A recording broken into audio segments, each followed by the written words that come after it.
Namaskara, Inchaullar. Welcome to another episode of Recipes from Mangalore. Today we're making chicken ajadina, or popularly known as chicken sukka. It's a recipe that's in every Mangalorean's DNA, and you can never get bored of it. Trust me, one bite into this and you will learn Tulu. Alright, let's start with the recipe. As I said, it's really simple to make. If you just watch the video all the way through, you will understand and say, "Yeah, how can this be so easy?" The first thing that we're going to do is dry roast our spices. I've got some coriander seeds, some mustard seeds, some black pepper, some cumin, and just a pinch of methi dana. Don't add too much, just 2 or 3 is more than enough. We're just going to dry roast this till it starts to get nice and smoky and the spices become really nice and crispy. Take this out into a bowl and let it cool down. Now in the same pan, I'm going to start frying the chilies. I'm using some Bedgi Chillies along with some Kashmiri chilies for this recipe. The Bedgi chilli is slightly for the spice, while the Kashmiri chili really adds a lot of color to this.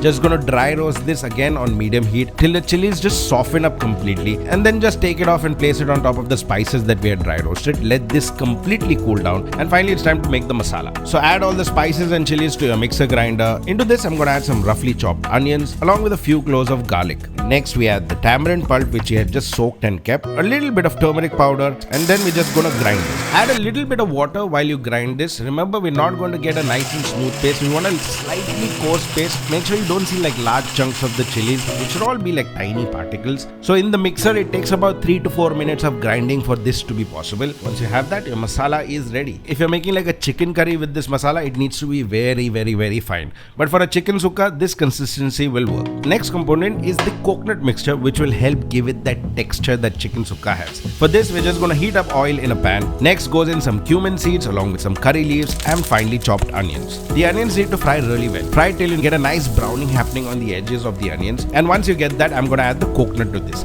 This is grated coconut which I have just blended to make it a little finer. You don't necessarily need to do this, but I feel it adds to the texture when you make the chicken sukka. So I recommend that thoda sa se blend kar dijiye, make it a little bit fine, and then we just add it into the frying onions. Along with this, a little bit of turmeric powder, and just keep frying it till most of that moisture evaporates. Once it dries up nicely, we don't want to get any color on this. We're just going to take this out and just let it cool off. Finally, it's time to make the chicken sukka. Extremely simple process. I'm going to heat up a little bit of oil, add the masala that we had prepared, just fry the masala for a minute, and into this we're going to add the chicken. This is chicken with the bone. I highly recommend using chicken with bone while making chicken sukka. And if you want to make this boneless, make sure you add a few pieces of chicken with the bone when you're making the chicken sukka, because bones just add so much more flavor to making the chicken sukka. While you can enjoy the boneless pieces, someone else can enjoy the drumstick pieces in the chicken sukka. And set this on medium heat and just mix everything up. Make sure the masala really coats the chicken really nicely. I'm going to add just a little bit of water, not too much, because the chicken will also leave a lot of water. Check the seasoning. If you need to add a little bit of salt, just add it. And also keep some tamarind pulp on the side, because you want to adjust the sourness towards the end of this dish.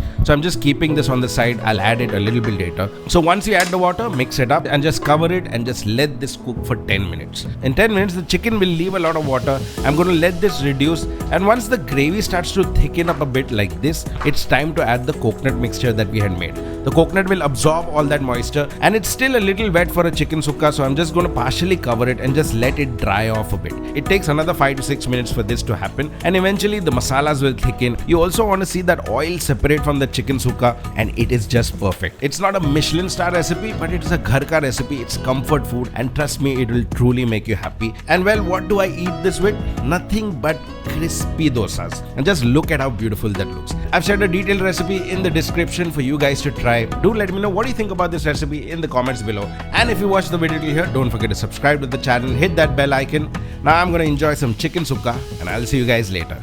Bye bye.